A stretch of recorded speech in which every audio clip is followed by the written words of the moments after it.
Hey guys, let's recap the Ole Miss game, and then we'll move forward to Boise. Going back and looking at the film, before when the game was over, I really felt like our offensive line had played really well. Rushing for 200 yards against, to me, one of the best defensive lines probably in the country, and especially in the SEC. But going back and looking at the film, I was even more impressed by those guys. I thought that they got a lot of movement. I thought they did a great job protecting our quarterback. That was the most time he's had this year, and that was going against a quality SEC defensive lineman.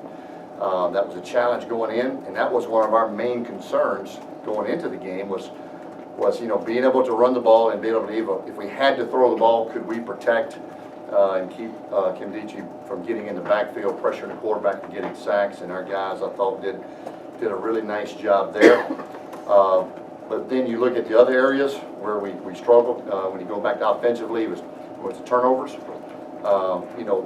After they scored, for us to take the ball, drive back down the field with a chance to tie the game 7-7 would have been a great momentum swing, a great confidence boost. And then the first turnover of the night really resulted in another touchdown for them, and that was a 14-point swing. And even after all of that, we kept battling, found a way to cut it to 28-6 at halftime, to where you go to the locker room with a little momentum and with a little bit of glimmer of hope that, hey, if we can come out with the ball the second half, then maybe we can climb back into this. And then the dagger was the 2 quick turnovers to start the third quarter, especially one for a touchdown. Then from that point on, the offense is playing behind the chains, doing things, having to throw the ball an awful lot, try to catch up, and that's not what we do, and that's not what really anybody wants to do. So got us out of our game plan there. But a lot of positives to take from the game. One, that I thought our kids battled to the end. I thought our offensive line, like we talked about, played extremely well, and I thought our defensive line held its own too. They had most of their success on perimeter, where our outside backers and corners did not do a good enough job setting the edge for the safety support coming inside out. And then I thought at times we tackled poorly. There was some spurts where we did tackle well, but we've got to still improve tackling. A lot of that had to probably do with those guys were pretty quick and pretty fast. And so we struggled there at times too. But I do think it's something to build on, especially with the offensive line play. Playing good people is only going to prepare us for conference play. We are very, like I said, disappointed to be where we are at this point, but by no stretch of the imagination do we not feel like that we're still going to have a very good football team. I love to look in our guys' eyes last night. They're very determined, ready to move forward. They felt like in some areas we did improve, but we've got to eliminate turnovers, and we've got to call some. We finally got one the other night. But give Ole Miss credit. They've got a talented team. I think now they're in the top 10 in the country, and that's an awfully tough place to go play. Like I said, turning over 4 times. Moving forward, got to get ready for a very tough Boise State football team who is exceptional at home. It'll be a long road trip for our guys, longer than we're probably used to, about 3 hours and 36 minutes from here to Boise. So somewhat of a trip, and then you've got a long day at the hotel for an 8:30 local time kickoff, 9:30 here at home kickoff. So that will be a little different dynamic, longer time to wait around all day. Boy, I tell you, that is a long time to kick the ball off. So we'll have to do a great job of keeping our guys focused, prepared, keeping them rested, but not too rested, so you don't come out there hungover and lethargic, as you sometimes do in a late night kickoff. So a lot of challenges this week. We've got to continue to find answers in the big play game without Jamal, as he will be out probably for the next 3 to 4 weeks. But everybody else has got to pick up the slack, and that's part of football. That's one man's down, it's another man's opportunity. And so the opportunity's there, and so our wideouts have got to embrace that. We've got to catch the ball when we get an opportunity, like we had the other night. So, but we're anxious to compete this week. We're anxious to get back to practice. Our guys last night flew around. They are really determined to get better. And when you got a team that's still fighting, that's still hungry, that knows they have the potential to be an outstanding team, then you're going to get there. And I have no doubt that we will. We just all want it to be sooner rather than later. And so we're back to the grindstone. So with that, any questions? You talked the other night about liking the effort, but obviously the execution is not there yet. But what about emotionally? What's the state of this team emotionally right now? Well, I think, after the first game, I think it was somewhat of a hangover for a couple of days. Obviously, I think that was a game that they really underestimated their opponent. I really felt like that after looking back that our guys walked through the game a little bit, kept waiting for them just to lay down for us, and they came in and played extremely well. Talking about Louisiana Tech, and then, they're probably a little better ball team than what we thought. They go over to North Texas and blow them out and hold North Texas to about 130 yards total offense. And so I think those guys had a little hangover for a few days, just so a little bit, probably like everybody else, like didn't see that coming. It was a great wake-up call. Our guys got back to work last week. I think the effort showed up this week, although the execution in a lot of areas did not. But I think it was one of those games that sort of gets you refocused. Our guys are the same guys that made plays last year. And everybody sort of, talking about Alonzo, down on Alonzo for 2 fumbles in 2 weeks, but I think he went 211 carries last year, the entire season, without a turnover. And so the guy has never been a guy that turns the ball over, period. And so I have all the faith in Alonzo Harris. I don't think we throw anybody in our family out of the house the first time our kids or wives or husbands make a mistake. So we're definitely not going to throw him out. He's a guy that we can count on, that we believe in, and he'll only get better. He takes it very personal too, and he wants to do a great job, and he wants to be a leader of this team. So I expect him to bounce back strong this week. What do you think is the biggest difference between the Terrence of the last couple weeks and when he was really at his peak previously? And also, is there anything at all holding him back physically because of the operation and all that? Yeah, nothing's holding back physically. If anything, if I could think of anything that might have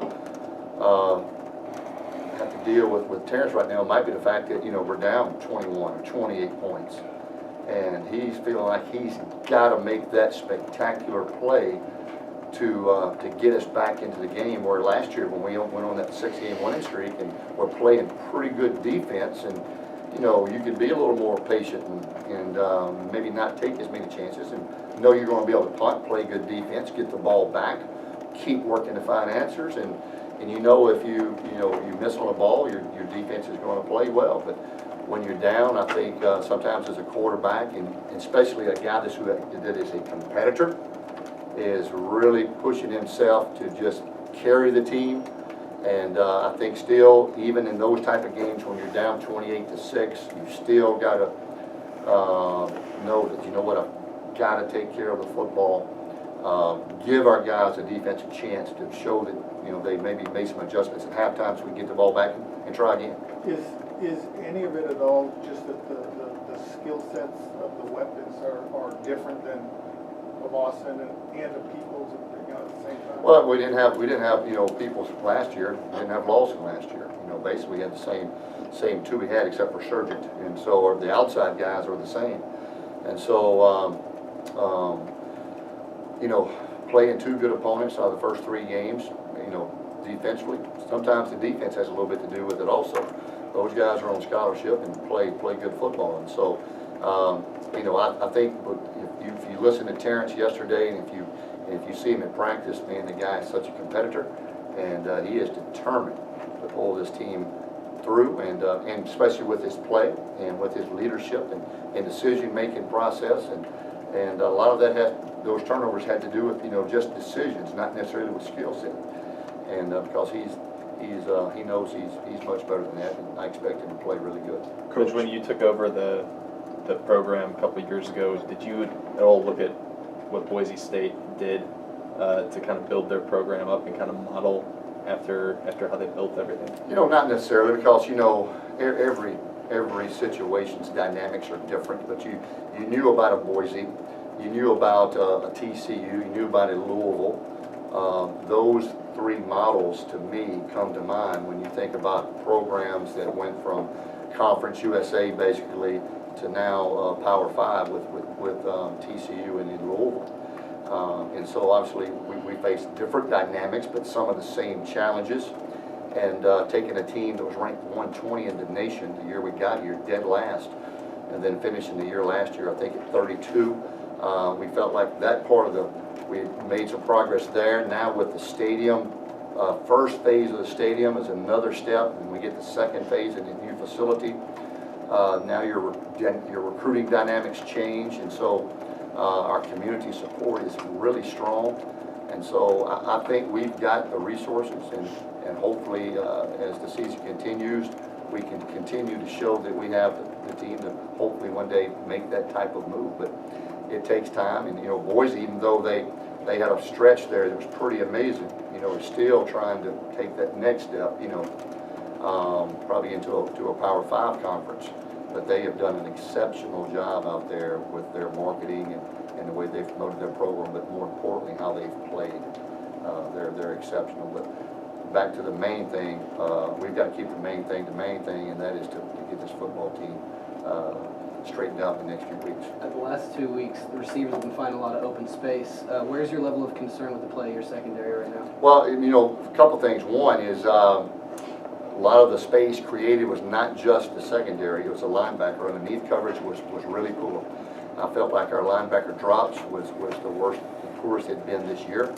We're not on our landmarks, which opens up underneath passing. The secondary is responsible for the deep thirds or deep halves. The linebacker is responsible for the short passes, and they did not do a good job. They let their eyes mislead them, and they took what we call the bait. They took the cheese, and did not do a good job there. They're going to improve. One change we are going to look at in the secondary, after going back and viewing the film, we're moving Travis Pat back down to corner, and TJ Worthy will move up from the second team safety position to the first safety. I thought our coverage in the back end was soft. I know we was worried about getting the deep ball over our heads. They had some exceptional speed, but not to the point where we're not competing for balls and coming up and making tackles. And so we're going to see if that move will help us. Obviously, T-Pat is not a stranger to the corner. It's not new for him. And hopefully that may make us a little more secure back on the back edge. And plus, you got a little bigger corner there also. Coach Boise. Yes, Dominic Jones. Coach Boise is a kid that's come in each of the 3 games and played physical and played hard. Do you see him as someone who's going to get some extra time on the field? Yeah, Boris was productive the other night, played physical, but for every one play he made, he was out of position for another play. And so if Boris could be way more consistent in his play, that guy could really be an outstanding football player for us. He has really come on after missing a lot of the summer conditioning because of his somewhat of an illness that he had. I'm a Boris fan. What a great kid, hard worker. And but like I said, all our linebackers were out of sync as far as their drops and responsibilities. But when they were in the right spots, he was very active. I think he had 5 tackles, maybe a tackle for loss, and he did some nice things when he did the right thing. Another linebacker may not be in the right spot, but Trey Johnson, 3 straight weeks has led you guys in tackles. Is he? Yeah, Trey's doing some good things, and I'm happy for Trey because he's waited his turn and worked hard. And he's got a lot of tackles, but to be honest with you, he could have even more tackles if he could eliminate the missed tackles. I think he had 2 missed tackles on 1 play the other night. And so even though he's making a lot of plays, I think Trey can make more plays, and that's my challenge to him. But you know what? He is such a hard worker. He cares. It's important to him, and as well as the rest of the team. And I think that's obviously, as always, going to be another big emphasis to continue improving tackling. Game 1, game 2, game 3 is early in the season. You get better as you go when you're tackling loud bodies. It's one thing to tackle scout players, and it's one thing to tackle all SEC players. And so you get better as the year goes on. And so hopefully we can improve in that area. We'll need to if we're going to improve as a defense. What's Mo Bear's situation? Jake's still not 100%. He's trying and he wants to be out there. He sort of got hit again the other night, sort of hobbled just a little bit, came back in a little bit, I think, but I think it made him a little bit ineffective because of that. Still not 100%, but he'll be good enough to play this week. Coach, every week we talk, last 3 weeks we've talked about the Boise League's names come up. and yet again, played some good spurts in that game, and he's the second leading tackler on the defensive line without being a starter this year. You know, that says a lot about that kid, about Boise State. True freshman from Ackerman, Mississippi, small high school. This guy has come in and he is so productive. He's got a great foundation, great base, hard to move him, very quick, can take a gap. He's going to be an exceptional player for us, and he's tough. He's got a great motor. He's got a great work ethic. He's a great kid. So a lot of reasons to love that boy. Coach, you talked about your team, coaches. What kind of message would you give for the Cajun fan who's pretty down right now? Well, you know, I know a lot of fans are disappointed and down, but they're not as down as our players and our coaches, you know, as far as being disappointed. Especially when these players are up here at 5 o'clock every morning, all summer and all spring and all fall. So they're the ones that, you know, putting in all the work and grinding, and then for them to not really see the success that they really felt that they were going to see is really disappointing. So, you know, nobody's expectations are any higher than our own.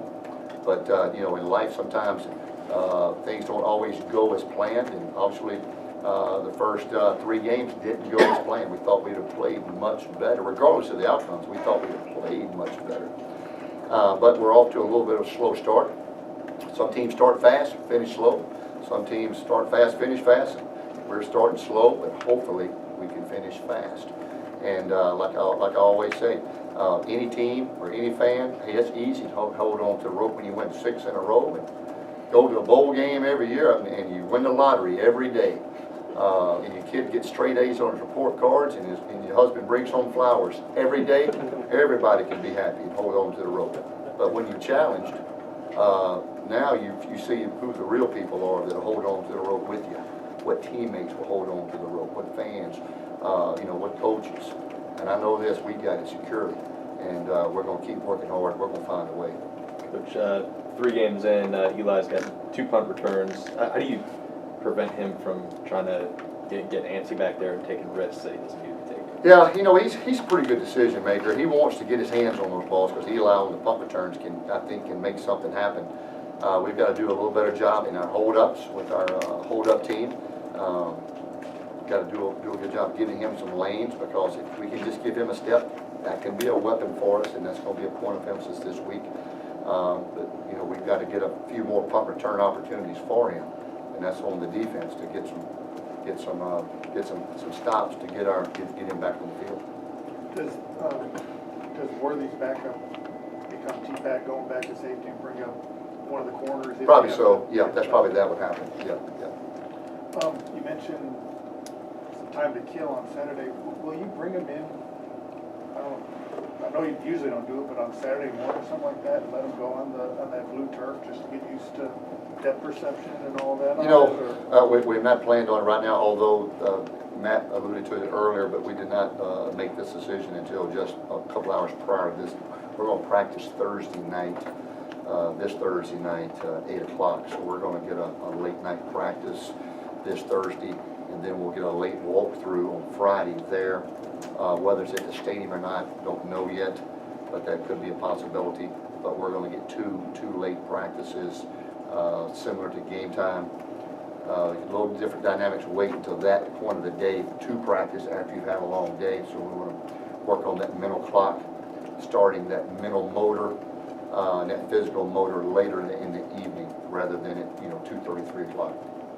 Even though Trevins has plenty of experience at corner, when you're making that shift in 1 week after playing like all safety most of the fall, how difficult is that transition, or is he just going to be able to kind of pick it up? I don't think so, because he's played it. And last year we moved him at halftime of the Arkansas game, and he had his probably best half of football he may have played. So he's pretty good at making quick changes. He'll get a lot of work this week, and he's sparingly played some corner during fall camp at times, during practice if a guy maybe had been out for a day or two. And so he's got a little bit of time there too. So I don't think it being a big issue. When you're a good football player, good athlete, you'll be fine. Is Boise doing some of the same things with Horson as Arkansas State did last year? Yeah, they're similar. They're similar. They're a tempo team. They're real similar. They're going to spread you out.